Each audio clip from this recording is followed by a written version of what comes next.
In this session, we are going to explore the billing work area. Let's go there now. From the home page, I'm going to click on the navigator, select Receivables, and then Billing.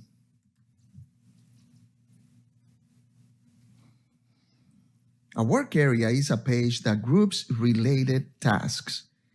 A billing specialist or manager can perform several key tasks in this work area. Let's review the page in more detail. Notice the drop-down in the top left corner of the page. This allows me to display billing information for all business units or specific business units that I have access to. On the left portion of the page, we see 4 boxes. We call them info tiles. These info tiles are delivered objects that display key performance indicators that you can expand for more detail. The incomplete info tile provides summary information for all incomplete billing transactions. Approval identifies any adjustments pending approval. The research info tile displays information about adjustments pending research. And finally, the import exceptions info tile displays information about auto invoice exceptions. Let's take, for example, the import exceptions info tile. This info tile is telling me that there are 5 errors that need to be corrected. Those errors are related to imported transactions.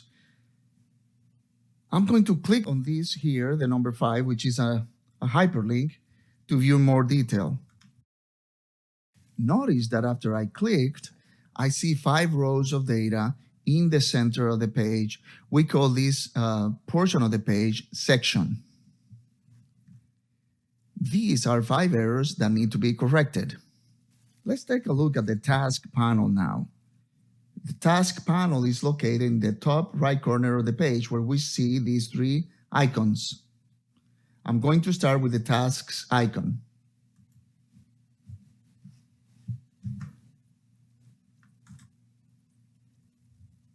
We can see here several links organized into 4 categories: transactions, customers, customer account balances, and accounting.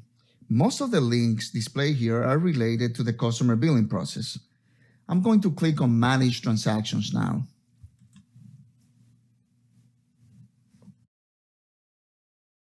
This page allows me to search for billing transactions like invoices, credit memos, and debit memos. I'll run a quick search now.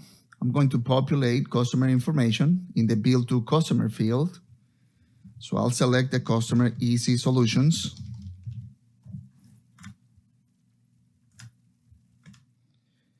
And in terms of transaction date, I'm going to go with a range of dates. Here, I'm going to input January 1st, 2019 to December 31st, 2019. I'm going to go ahead and click on search to run this inquiry.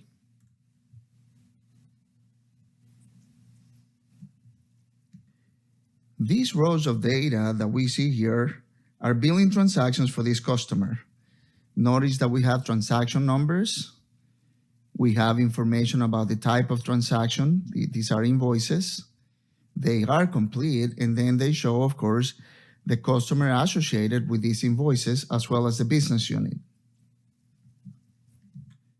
I'm going to go ahead and click on Done to return to the work area. There are 2 other icons that I would like to highlight in the tasks area here, the tasks panel. Number 2 here, or number 1, is the search transaction icon. This allows you to run searches by transaction number, transaction date, and bill to customer account number. The other icon I wanted to discuss is the Reports and Analytics icon. I'll go ahead and click on it. Notice here that I have two folders, my folders, shared reports. If I click on share reports, I'll be able to view and run relevant reports. Notice these reports: billing history, adjustment print report, transaction details report. These reports are relevant to the billing process in the receivables application. I'm going to go ahead and click on the billing history report. Notice here that there are different icons. The one that I want to select is schedule.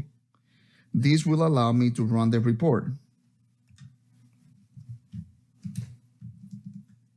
All I would need to do is populate business unit, which is a required parameter, and then enter values for any of the optional parameters that I see here.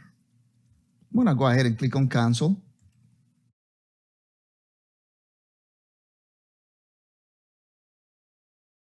I'm going to return to the billing work area. With this, we have concluded the demo.